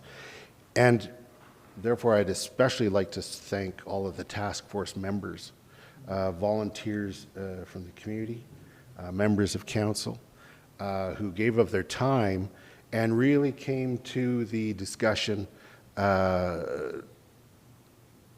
prepared to engage. And there was some excellent conversation, excellent exploration of the issues. It wasn't always agreeable, but we eventually got to spots where we were all nodding our heads. So that was very good. So I want to offer that thanks. And so I will move that council accept the Livability Task Force recommendations for information as presented and direct administration to develop an implementation plan. In speaking to this, I wanted to say a word with regards to each of the components. The tourist home component, it's albeit a small part, but potentially, as we've seen in other communities, a potentially really important part. The purpose here is to limit the growth of this type of use. It's not in effect yet, so those currently with this use and those approved before it comes into effect, if this motion is approved, they will be allowed to continue. So it's really about, like I say, limiting the growth of this type of use. The primary residence rebate, as I stated, all housing units need to be part of the solution, either in housing a primary resident as owner or tenant, or by paying more in taxes that we can then use 100% of those additional revenues to go to funding housing solutions. For incentivizing purpose-built rentals, the economics do not make sense as is. And so we need to be able to adjust the conditions to make them attractive to the private sector. And this can be done through tax relief, land use changes, and policy. I just want to note that if this is approved, these recommendations do not take effect. What they do is they give direction to administration to create a plan that will give effect to them. That plan will include engagement. It will include public hearings, especially depending on the type of change. There will be changes to the land use bylaw and others that require public hearings. and it will be over a period of time. And so there will be lots of discussions and lots of notice of these things. And I guess just to conclude, the way I see this is just like this council approving the Palliser Trail ASP and the Housing Action Plan, to accept these recommendations and directing administration to develop an implementation plan is another example of bold initiatives to address our housing crisis. And so I encourage my colleagues to support this motion. Would anybody else like to speak to the motion? Councillor McCallum. Thank you, Your Worship. I really enjoyed sitting with a group of people on a regular basis and having conversations about this particular issue and the issues that are adjacent to it and buffer it. My friend Nenshi had a saying about politics in full sentences, and I felt like we got to talk about housing and the tourist home in full sentences. It wasn't just one meeting and we had one shot and one chance. We had meeting after meeting where we could tease out the details and ask that question, how is the market going to respond to this change, as opposed to just not perhaps thinking that next step forward. I think a lot of people think that the answers to our housing issues are quite simple, and what we should do as leaders are quite simple, and I don't subscribe to that thinking, obviously. But I really appreciated the opportunity to sort of sit in the complexity of the topic and have these complete conversations about this housing ecosystem that we're struggling to manage. And so I'll be happy to support and approve this for planning purposes, and I thank all the task force members as well as my colleagues for having those complete conversations. Thank you. Many of the solutions that some might put forward that are quite simple are also quite impossible. So this is the complexity that this group looked at, is what is possible and how can we boldly address that. Councillor Graham. Thank you, Your Worship. I too want to thank administration and Mr. Brennan for their incredible work. All of the members that came together, a diverse group of people, experts that understood the challenges that we are dealing with and the complexities of those challenges. This council is taking incredible steps to move the needle, and I said earlier that it's been painfully slow, but also incredibly quick all at the same time. I think about the meetings that we put forth and the recommendations that we've come forth and the quality of the conversations that we've had in this past little while to help deal with this challenge. I'm really proud of the work that task force has done, and I will be wholeheartedly accepting these recommendations, and I look forward to my fellow councillors as well. Councillor Ma. Thank you, Your Worship. I'd like to echo a lot of these sentiments. Thank you for admin, Mr. Bruner, for quarterbacking this process. Volunteers that served on the task force, the councillors that are on this. I appreciate the thoughtfulness behind the report. I think it's a multi-pronged approach as opposed to a silver bullet. There's many, many things that are going to be done here. And I think the community will probably see this and see that not only is this about housing, this ensures a viable community moving forward, which is what we're trying to create. Thank you. Thank you, Councillor. Anybody else like to speak? Councillor Hillstead. Ditto. Councillor Faubert. Thank you, Mayor Councillor. I'm really grateful for all the work that's gone into this report and the recommendations. I think that what I notice out of this is that there's a lot, this is an area that's really rich with options for consideration. And once we, work on some of these things, there are more things on the horizon and more considerations and ways that we can, as leaders in the community, address the housing affordability and availability issues. I think that these are three real particular areas where our community also feels some tension has interest in, and I really look forward to the implementation plan that administration is going to develop, because I think that's kind of where we get into answering some of the questions that I think will come up, and creating the mechanisms that we need to reach these objectives, which I think that show leadership from this council. Thank you. Thank you. Councillor Merrow. I also would like to thank everyone for all the work that they've put in this. And I do support this, and I'm looking forward to the future discussion and from everybody in the community and what administration brings forward, so we can make some fulsome decisions and move forward. Great. Thank you, Councillor. With that, then, I'll then call ask the question. All those in favor? Carried unanimously. We are going to now take a break until 11:05.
Okay, and we're back from break.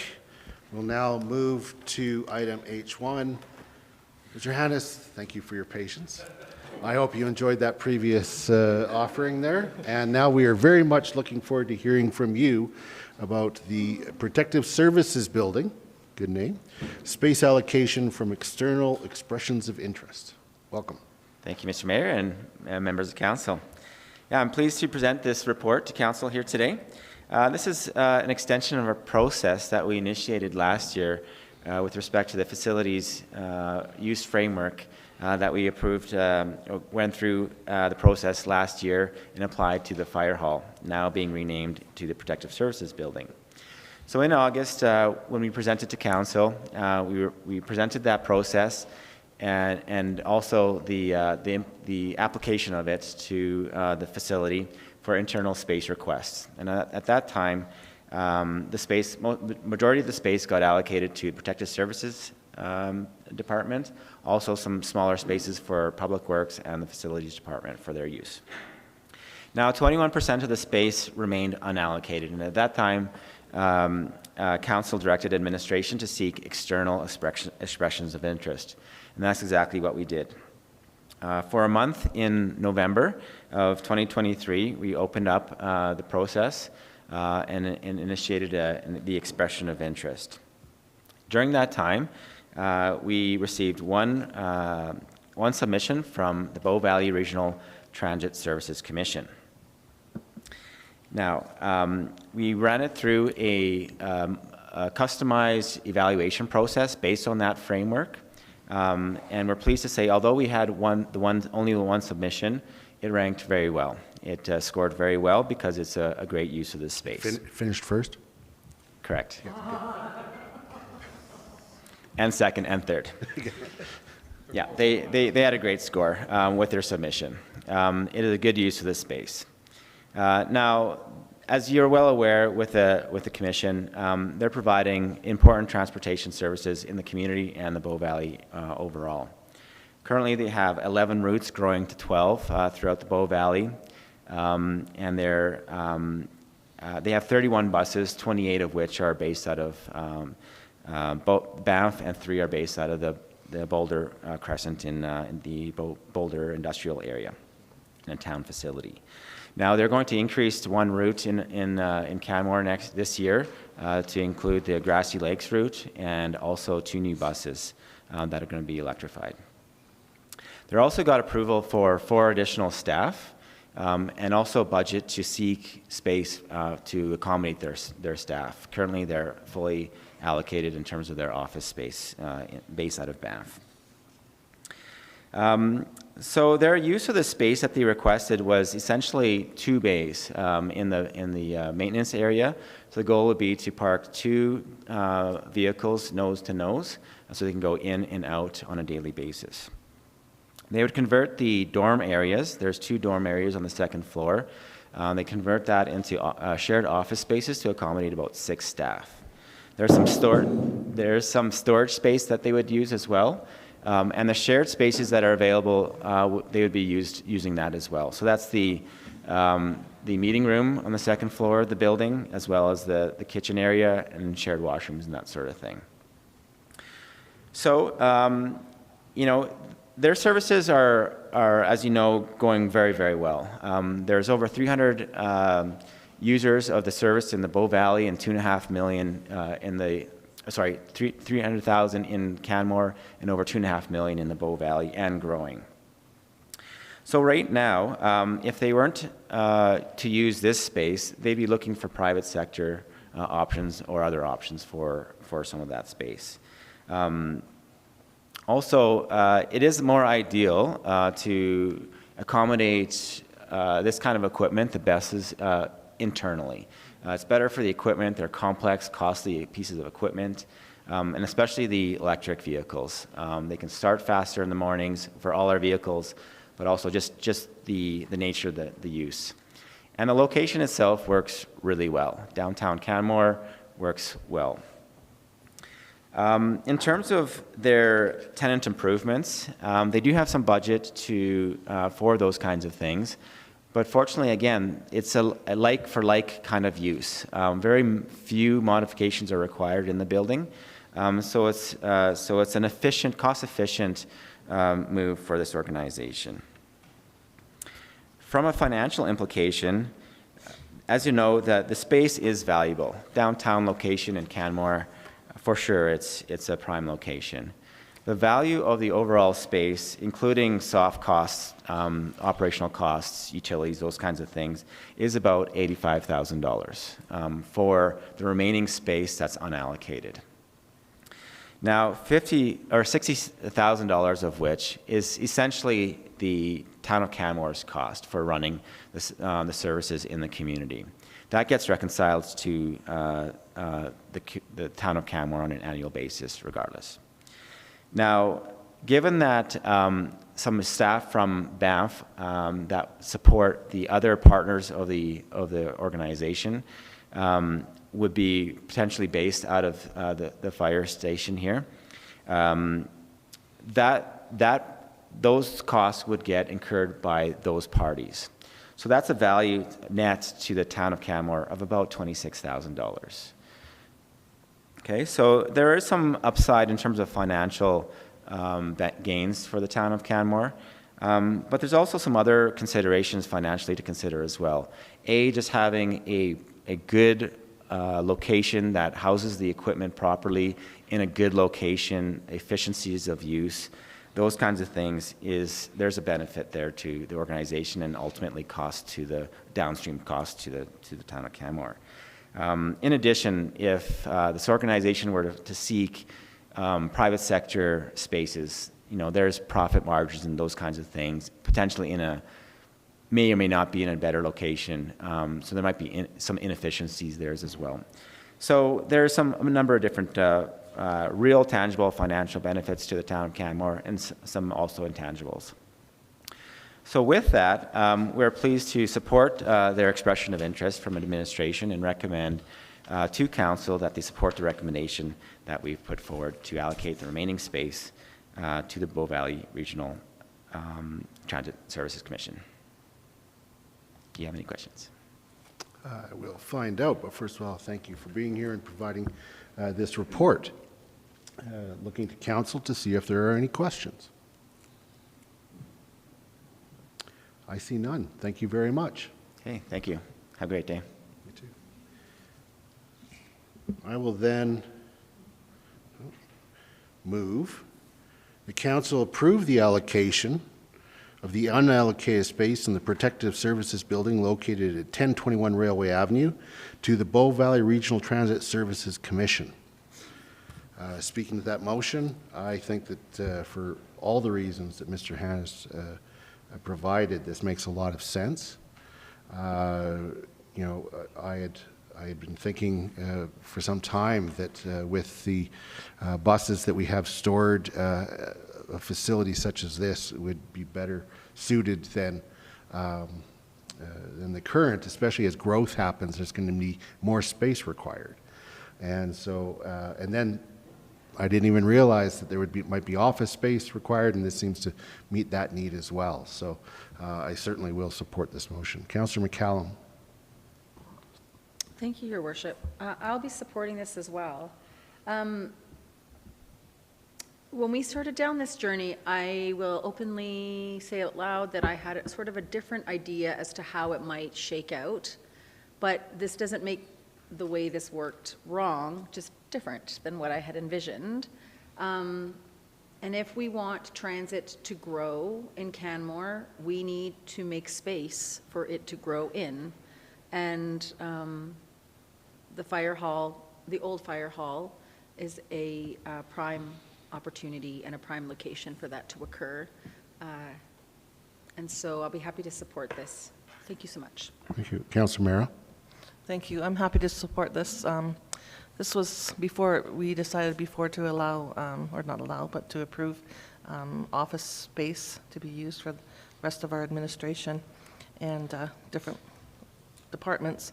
This was something that I thought of that would be a great spot for Rome to take over the whole building. I mean, it's good that it's even part, so I'm definitely in support of this.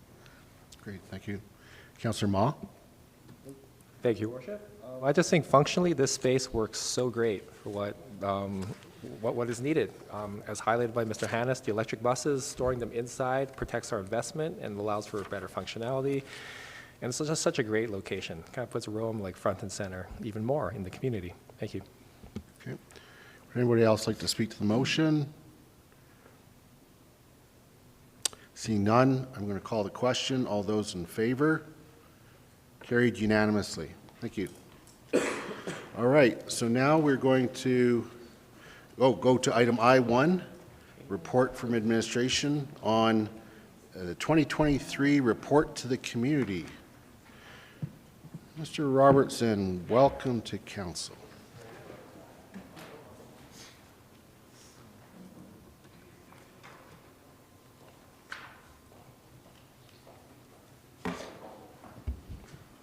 Good morning. Thank you.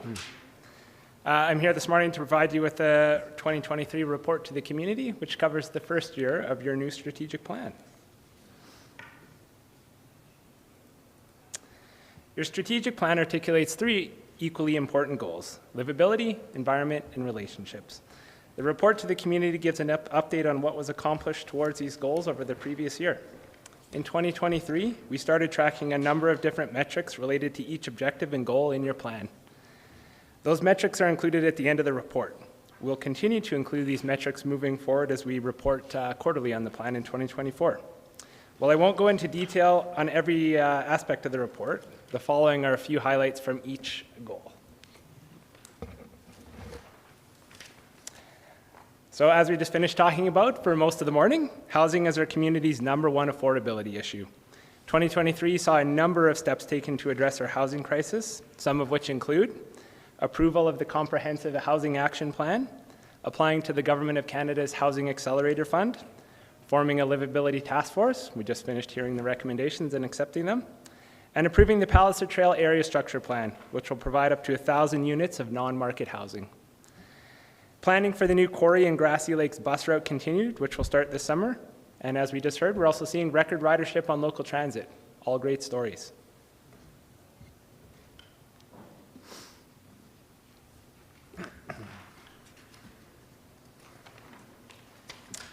Last year, the fruit tree removal incentive program was revamped to cover 100% of the costs of tree removal.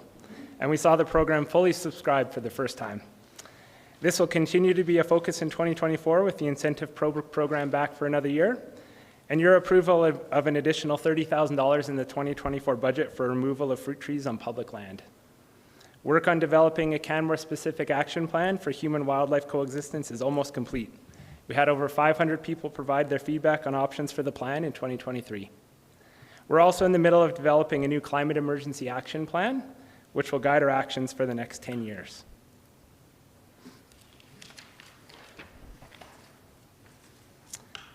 We saw over 2,600 people engage on different projects, both in person and online last year. We look forward to providing more engagement opportunities in 2024, including some new and interesting formats, starting in February with Connect Downtown, so more details on that will be coming soon. A round dance was held for National Day for Truth and Reconciliation, which was well attended by residents of both Meneathny and Canmore.